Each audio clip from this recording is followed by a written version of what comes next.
Good morning, good afternoon, good evening everybody. जब भी आप ये वीडियो देख रहे हैं, मैं आप सबको फिर से स्वागत करता हूँ मेरे इस यूट्यूब चैनल जिसका नाम है कॉम्पिटिटिवली बाय अथर्व। आज हम देखने वाले नीट के लिए जूलॉजी का टॉपिक्स का इंट्रोडक्शन। अगर हम बात करें जूलॉजी की, तो जूलॉजी है बायो का सब सब्जेक्ट होके हमारे पास आता है। जूलॉजी की अगर हम बात करें तो उसका वेटेज भी नीट में अभी 2 साल से 180 मार्क्स का रहा है। जूलॉजी को सेपरेट का ये मतलब जो मान्यता थी वो 2021 से मिली। उसके पहले नीट में ऐसा कुछ भी नहीं होता था कि जूलॉजी अलग और बॉटनी अलग। जूलॉजी और बॉटनी मिक्स हुआ करते थे पहले के नीट में, पर 2021 से अब जूलॉजी एक सेपरेट सब्जेक्ट होकर आ रहा है। अगर हम देखें जूलॉजी की, तो जूलॉजी में लगभग सेम वेटेज है एज कम्पेयर टू बॉटनी, पर अगर हम देखें जूलॉजी के चैप्टर्स तो वो बॉटनी के चैप्टर से कम है। इस कारण से जूलॉजी बहुत इंपॉर्टेंट होता है एज कम्पेयर टू बॉटनी। अगर हम देखें क्लास 11 के एनसीईआरटी, तो 11 के एनसीईआरटी में मेजर पोर्शन जो जूलॉजी का है, वो जूलॉजी का पोर्शन आपको ह्यूमन फिजियोलॉजी के यूनिट में दिखेगा। अगर हम देखें क्लास 11 की एनसीईआरटी में और हम देखें पहला unit diversity in living world, तो उसमें जूलॉजी का सिर्फ एक ही चैप्टर आता है, वो है एनिमल किंगडम। और बायोलॉजिकल क्लासिफिकेशन का जो किंगडम प्रोटिस्टा है वो भी जूलॉजी में आता है। अगर हम बात करें चैप्टर एनिमल किंगडम की और उसके पढ़ने की स्ट्रैटेजी की, तो एनिमल किंगडम में मुख्यतः आपको सारे फाइलम्स के इम्पॉर्टेंट फीचर्स याद होने चाहिए। उसके साथ ही साथ आपको एनिमल किंगडम इस चैप्टर में हर एक फाइलम के इम्पॉर्टेंट एग्जाम्पल्स यानी सारे एग्जाम्पल्स याद होनी चाहिए, उसके common names as well as scientific names. उसके साथ ही साथ आपको डिस्टिंग्विशिंग फीचर्स भी याद होने चाहिए।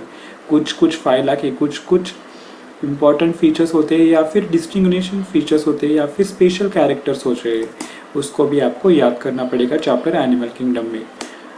अब ये हो गया एनिमल किंगडम। अगर हम देखें अगला यूनिट जिसका नाम है structural organisations in plants and animals, इस यूनिट में जूलॉजी का सिर्फ एक ही टॉपिक आता है, वो है स्ट्रक्चरल ऑर्गेनाइजेशन इन एनिमल्स, जिसको कहते हैं हम टिश्यूज़।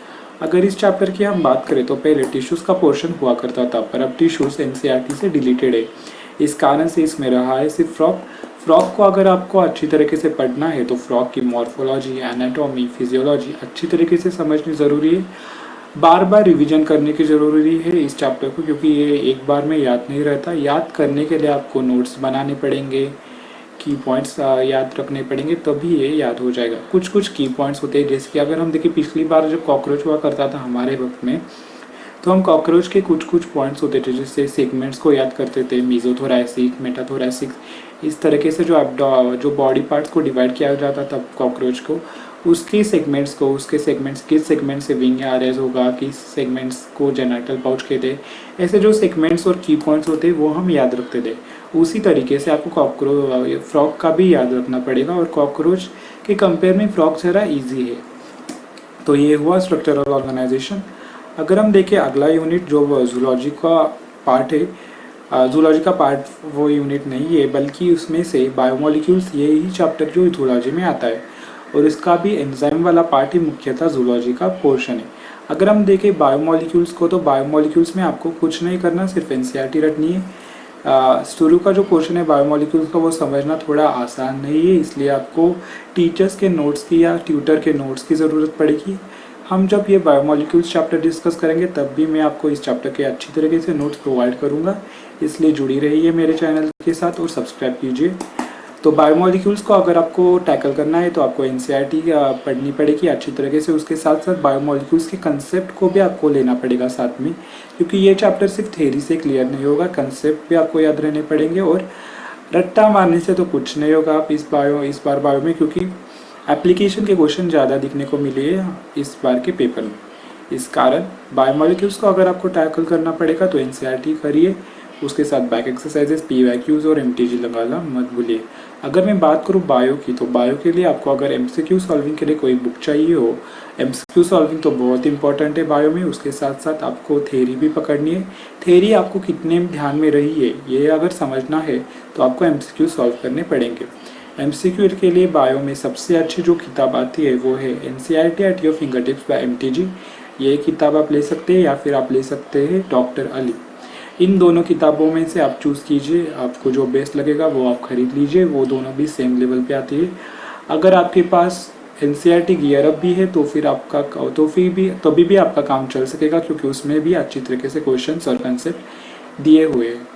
तो ये हुआ बायो का पोर्शन, मतलब इस चैप्टर तक।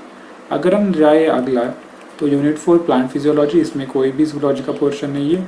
अगर हम देखें ह्यूमन फिजियोलॉजी, ये सब जूलॉजी कंपेराइज करता है क्लास 11 का। जो पहले वाली एनसीईआरटी थी उसमें 7 चैप्टर्स हुआ करते थे जूलॉजी में, पर इस साल जो रैशनलाइज किया है सिलेबस उसकी वजह से अभी आपके सिर्फ 6 चैप्टर्स है। इसको भी आपको ये सारे चैप्टर्स लिंक्ड पढ़ने हैं। आपको ये सारी ह्यूमन फिजियोलॉजी आपको एक ही बार में कवर करनी है, क्योंकि ह्यूमन फिजियोलॉजी के जो चैप्टर्स है वो एक साथ से लिंक्ड है, एक दूसरे से लिंक्ड है। वो लिंक बनाने के लिए आपको ये एक बार ही में पढ़ने होंगे। उसके साथ ही अगर इसके चैप्टर्स के आपको क्वेश्चन प्रैक्टिस करनी है, इसके लिए एनसीईआरटी फिंगर टिप्स या डॉक्टर वाले लीजिए। एनसीईआरटी को थरोली पढ़िए, एक एक शब्द को ध्यान से उसको ध्यान केंद्रित करके ग्राउंड लेवल को जाकर लाइंस के बीच में जाकर पढ़िए, क्योंकि यही इम्पोर्टेंस है, यही इम्पोर्टेंट है नीट के नज़रिए से अगर हम देखें। क्योंकि नीट में एक एक लाइन और कहाँ भी होगी वो लाइन, वहाँ से वो क्वेश्चन पूछ रहे हैं। इस साल पूछा कोई डिसीजेस से, ह्यूमन फिजियोलॉजी से अगर देखा जाए तो डिसीजेस से हर साल क्वेश्चन आता है, डिसीजेस पे ध्यान दीजिए।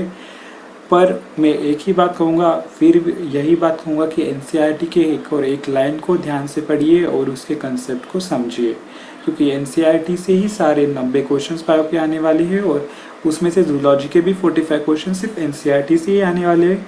अगर कोई कंटेंट आपको बाहर का दिख रहा हो या बाहर का लग रहा हो तो उसको छोड़ दीजिए, एनसीईआरटी लेवल को परफेक्ट कीजिए, उतना कीजिए तो फिर आपके 180 मार्क्स जूलॉजी में कन्फर्म है। तो ये हुआ ह्यूमन फिजियोलॉजी का। अगर हम 12वीं में जाए और देखें तो 12वीं में सबसे पहला चैप्टर जो आता है ह्यूमन फिजियो मतलब जूलॉजी का, तो वो है ह्यूमन रिप्रोडक्शन और रिप्रोडक्टिव हेल्थ। वो भी चैप्टर बहुत ईजी है। ह्यूमन रिप्रोडक्शन का हाई वेटेज माना जाता है नीट में। उसके बाद इवोल्यूशन चैप्टर, वो भी बहुत इंपॉर्टेंट चैप्टर है, उसका भी ज़्यादा वेटेज आता है।